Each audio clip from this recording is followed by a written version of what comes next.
My feminist sister literally tied up a guy at a party and claimed she did nothing wrong. So he and I joined forces to press charges against her. My sister is a stereotypical third-wave feminist who says she believes in equality, but in practice, believes women should have more power than men. She's the type who never cooks or does laundry, but expects her boyfriend to do all the handyman work, drive her everywhere, and treat her like a princess. She ended her last relationship because her boyfriend asked her to make him lunch since he had overslept and was getting ready for work with no time to cook. She took this as a huge insult, claiming he was sexist for expecting her to handle household chores. I knew the guy, and he was far from being like that. Additionally, my sister loves getting into debates about feminism, and we often argue about it. One of her main arguments is that she expects her partner to pay for everything. She justifies this by saying she's disadvantaged and can't get a job because she's a woman, ignoring the fact that she's always late for interviews. A few months ago, we had a major fight after she read an article about consent. The article stated that if a man has relations with a drunk woman, it's abuse. Many might agree with that, but the article went further. It claimed that even if both are drunk, it's still abuse. It argued that a woman can never give consent if she's under the influence of alcohol. For men, this wouldn't apply because they're physically stronger and could resist.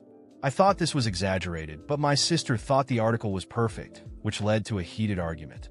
During the fight, she even accused me of being sexist and said I should feel lucky she didn't accuse me of something that happened years ago with an ex-girlfriend, which was completely absurd. After that, I ended the conversation. Since then, she's firmly believed that men can't be victims of abuse because they're physically stronger. At the same time, she developed a crush on a guy from her class and talked about him frequently. He seemed to be her type and a nice guy. I encouraged her to approach him, but she said she was nervous and that women don't make the first move because that's a man's role. When I asked about equality, she said it was different. Last week, my sister found out that he was also going to a party she planned to attend, and she was excited. The party happened a few days later, and she came home the next morning with a slight hangover. Later, I asked how the party went. She told me she hooked up with the guy. I was happy for her and asked for more details, but what I heard made me concerned. She said that after a few drinks, she finally had the courage to talk to him, and they got along well. Things escalated, but at some point, she lost sight of him and started looking for him. She eventually found him in a room, visibly drunk. He was still conscious, but very disoriented and barely responsive. Instead of helping him, my sister decided to take advantage of the situation. She told me she initiated something more intimate with him and helped him feel better in a way you can imagine, even though she noticed he wasn't fully aware. When she told me this, she said she didn't see anything wrong with it. I was shocked and explained that what she did was wrong because he wasn't in a state to give consent, something she herself strongly advocates for. She insisted that women can't be accused of crimes against men because only the opposite is recognized, and that if anyone was harmed, it was her, since she was also a bit drunk, even though he was far worse. I told her what she did was wrong and that I didn't want to talk to her for a while. That night, I reached out to the guy on social media to check if he was okay. He knew I was her brother, and we started talking. He told me he felt very uncomfortable with what happened and was deeply shaken. I shared how my sister talked about the situation, and he was horrified by how she handled it. I asked if he wanted to take action, and he said he was considering legal steps because, although he initially liked her, in that state, he didn't want any interaction. He was hesitant due to fear of not being taken seriously. I supported him and encouraged him to act. In the end, he decided to seek legal advice and asked for my help in sharing what my sister said and how she reacted. I agreed, and now he's consulting with lawyers. I agreed, and now he is speaking with lawyers. I thought that over time, my sister would realize the gravity of what she had done. But no, she continued acting as if nothing had happened. She walked around the house with that air of superiority, as if she were above any judgment. When I mentioned that the guy was about to press charges against her, she laughed. She laughed. Are you serious? Who's going to believe that? Women don't do that kind of thing. Who's going to take him seriously? Especially against me? That sentence hit me like a punch to the stomach. How could someone be so arrogant? Her confidence didn't come from knowing right or wrong, but from the certainty that society would protect her. Days passed, and with my help, the guy filed a formal complaint. He was determined, although visibly nervous. We knew it would be difficult, but we also knew that this couldn't go unpunished. When my sister received the summons, her expression finally changed. For the first time, I saw a trace of insecurity. But as always, she quickly regained her composure. That's when things started spiraling out of control. She made a point to publicize the complaint on social media before any official information was released. She posted a text full of distortions, claiming she was the victim of a sexist persecution. Her narrative was that the guy regretted being with her and, to avoid feeling guilty, decided to accuse her of a crime. And me? I was the traitor, the brother who was supposed to support her, but, according to her, was helping to destroy our own family. Within days, her post went viral. Feminist groups started sharing her story, claiming she was yet another woman being silenced by men. Soon, posters with phrases like "justice for her" and "no means no," even for them, began circulating online. And it didn't stop there. They started attacking me. They found my photos, exposed my social media profiles, and spread lies. They said I had always been sexist, that I always mistreated my sister, and that I was taking advantage of the situation to humiliate her. I received threats, hate messages from people I didn't even know. At first, I thought about staying quiet, but I realized that staying silent only gave more room for lies. If they wanted war, they would get it. I recorded a video. I sat in front of the camera, looked directly into it, and spoke the truth. My name is Thomas. I'm Lawrence's brother. You've heard a lot about me these past few days, and now I'm going to tell you the truth. My sister is not a victim. She committed a crime. She took advantage of someone vulnerable and is now trying to flip the situation. I helped her when she needed it. I was always by her side, but I cannot support a crime. If you want equality, then you need to understand that a crime is a crime, no matter who commits it. If the situation were reversed, everyone would be demanding justice. So why is it different now? I was direct, no sugarcoating. I didn't apologize. I wasn't polite. I was real. Within hours, the video went viral. Unlike what I had imagined, many people began to open their eyes. Comments like, "If we want equality, we must demand justice in every case. And if it were a man, he'd already be in jail. Why is she different?" started appearing. Some radical feminists kept attacking me, but the tide began to turn. People started questioning my sister's narrative. Influencers talked about the case, and the story spread. And then came the day of the hearing. My sister walked into the courtroom with her lawyers by her side and a look of contempt. She still believed she would walk out of there as a victim. But the facts spoke louder. The guy's testimony was powerful. I also testified, telling exactly what she had told me. The prosecution presented the messages, her social media posts, everything. The judge didn't hesitate. She was found guilty. She received a light sentence, but enough to bruise her ego. She was arrested. I thought that would be the end of it, but it wasn't. Protests in the streets grew. Feminist groups began demonstrating, claiming she was a victim of a patriarchal system. They said she was being used as an example to silence women. Banners with absurd phrases, screams of outrage. They even tried to storm the courthouse during one of the hearings. But the worst came from my own family. My parents sided with her. They said I had destroyed the family, that I had exposed my sister to humiliation.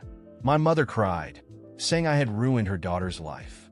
My father, in silence, just shook his head in disapproval. That's when I realized they never cared about the truth, only about what was convenient. I decided to cut ties with them. I don't regret it. I kept speaking out. I gave interviews, joined debates. I talked about how misinterpreted feminism can cover up crimes and distort the fight for equality. I showed that justice must be for everyone. Today, my sister is serving her sentence. The protests have faded and voices have gone quiet. Many of those who attacked me in the beginning now stay silent or pretend they never criticized me. And me? I hold my head high. I did nothing but fight for what was right.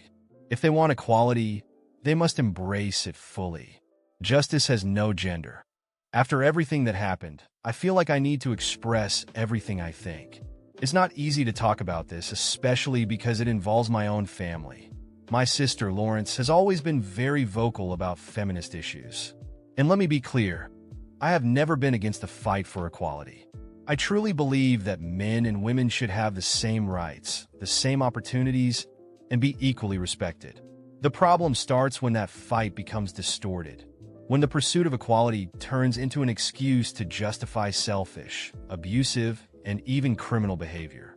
The truth is, my sister has always used feminist discourse as a shield to hide her own flaws. It was always convenient for her to say she couldn't get a job because she was a woman when, in reality, she was late for every interview. It was always easy for her to complain that men were privileged while she expected her boyfriend to pay for everything, do all the heavy lifting, drive her wherever she wanted, and treat her like a princess. For her, equality only existed when it was about receiving benefits, never about taking responsibility. And unfortunately, my sister is not an isolated case. There are many people like her. Women who want to demand everything from men but aren't willing to give up anything. Who want equality only when it suits them but run from any consequences when they're wrong. That's not feminism. That's disguised selfishness. It's wanting rights without accepting responsibilities.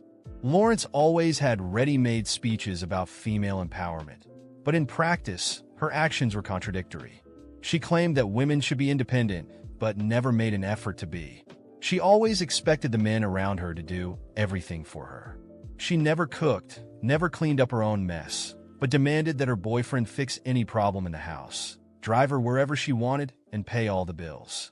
Whenever someone pointed out this inconsistency, she would immediately lash out, saying she was tired of the patriarchal oppression and that it was her right to be treated like a queen. I always watched these attitudes with discomfort, but as her brother, I tried to let it go. I thought it was immaturity, that she was still finding herself. What happened with Daniel was the last straw. She crossed the line, and even then, she refused to see the seriousness of what she had done. She preferred to hide behind rehearsed speeches, preferred to paint herself as a victim. She said it was impossible for a woman to harm a man in that way, as if she were biologically incapable of committing a crime. And the worst part? A lot of people believed her. But Daniel was the victim. He trusted her, was vulnerable, and she took advantage of that.